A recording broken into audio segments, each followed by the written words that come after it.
Hi everyone and welcome back to another Mixed Media Tuesday where I share a new page on my square journal. Today the inspiration comes from old lace. I will be using this paper pad for my focal point and I'm going for a monochromatic look and feel today. This is basically brown and ivory. So as I always do with this little journal, I'm going to start with rice paper. So from the rice papers that I have, I just separate pieces that are not too dark, trying to avoid too much of a busy background here. And then I'm going to mix and match them by sticking them down on my journal. So I'm just using my scissors and I'm going to cut them in rectangles so that I can piece them together down on my page. Now, if you haven't seen this series of art journal pages, I'm working on a 6x6 journal and I always start with rice paper on the background. I follow always the same steps, but using different products always ends up in something completely different. However, I keep kind of the same style on all the pages. So I like to start with rice paper that I stick without going all that far to the edges, leaving always a white border. And then I always follow the same steps. If you want to see the rest pages that I did on this channel, you will find everything linked down below in the description. I do have a playlist of all the pages in this journal. I will follow the same techniques throughout this journal book. And I cannot wait for it to finish so that I can share a flip through the whole book. So I used my rice paper glue to stick everything down and I also used the same glue to seal everything on top. I'm using my heat gun to make sure that this is completely dry and then let's move on to the next step. So this is where I usually introduce white on my background. However, for this page I'm going with ivory since I don't want to make it too bright. I am adding some brushstrokes of ivory here and there, mainly trying to cover up the more darker areas. This is going to help my focal points pop even more. I dilute it with water so that I can add some splatters, and I also make sure that I don't cover completely, I don't cover up what is underneath. I make kind of a wash with the acrylic paint so that I can still see all the designs coming through. Next step, and it's time to play with the stencil, I am going to use my volume paste, which is white. This way I will add a new color. I don't want to introduce any new colors on my background. As I said in the beginning, I'm going for a monochromatic look and feel on this page. So I want to mainly stay with browns and ivories. I'm going to use the stencil again completely randomly. At this stage I don't know where I'm going to stick my focal points, but I love how this white kind of brings that border, the white border, into the page. So I feel like it helped the page come together better. I'm going to clean up my stencil. Always do that before moving on to the next step, because the volume paste is kind of thick and it's going to block all those lovely details on a stencil. So now while this paste is drying, let me bring in the paper pad and try to find what my focal point is going to be. I know I want to use one of the corsets and I'm just going to fuzzy cut that. And as I'm doing that, I want to explain how difficult it is to kind of work monochromatic. So when the background is pretty much the same color as your focal point, it really makes it hard for it to stand out, as you can see here. But there are always different ways that you can help that pop. So anyway, before sticking the focal point down, it's time to do the stamping, and now the volume paste is completely dry, so I can stamp even on top of it. I'm just using one of my text stamps and I'm going with black permanent ink on the background.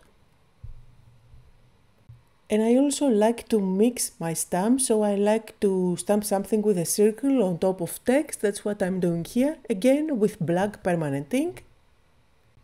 And it's time to start playing with the elements that I have cut out from my paper pad to create my composition. So what I thought to help that pop even more against the background was to use a couple of frames that were also in the paper pad. Just sticking those underneath is going to create kind of a cluster. At the same time, it helps that focal point pop even more. I'm going to use my brown ink and add a little bit of color around the cutouts. Again, this is a trick that will help the elements pop against each other.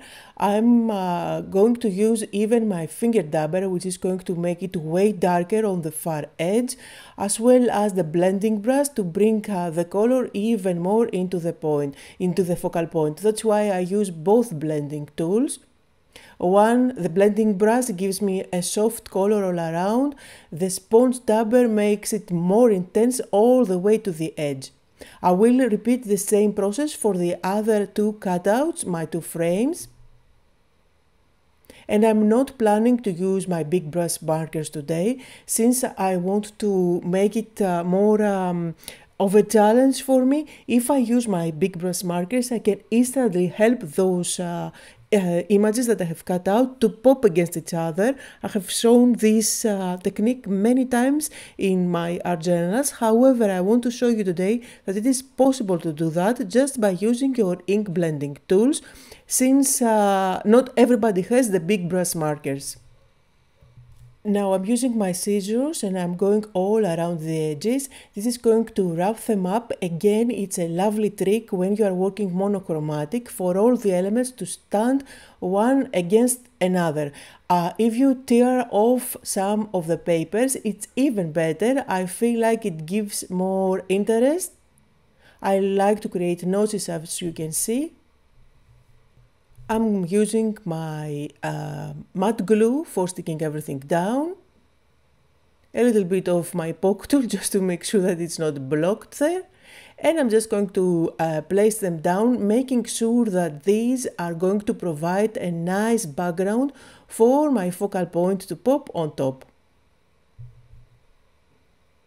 I don't like to add glue all over the background. You see, I mainly stay away from the edges because you never know what I will decide to tuck underneath in my cluster. Also, this allows me to play with the elements. As you can see here, I'm using my tweezers to curl up the edges.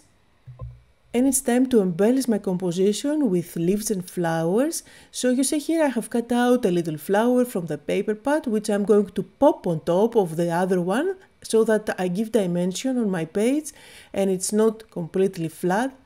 And sometimes I like to go dimensional on my pages. So here you can see I did use a foam square at the back.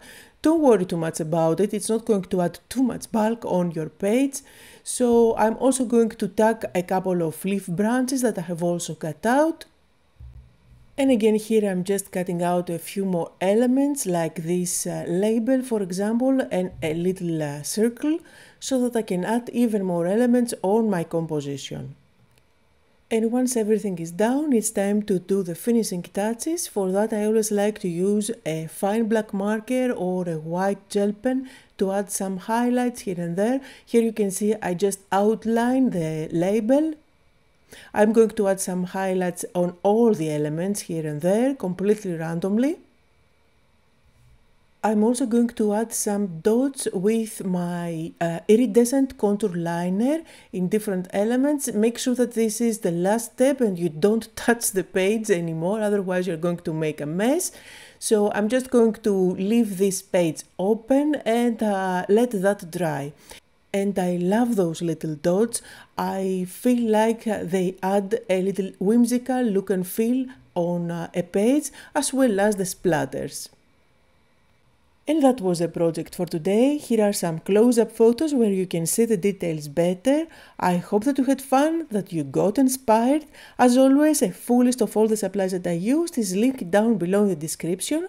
Thank you all so much for joining me today, and I'll see you all next time.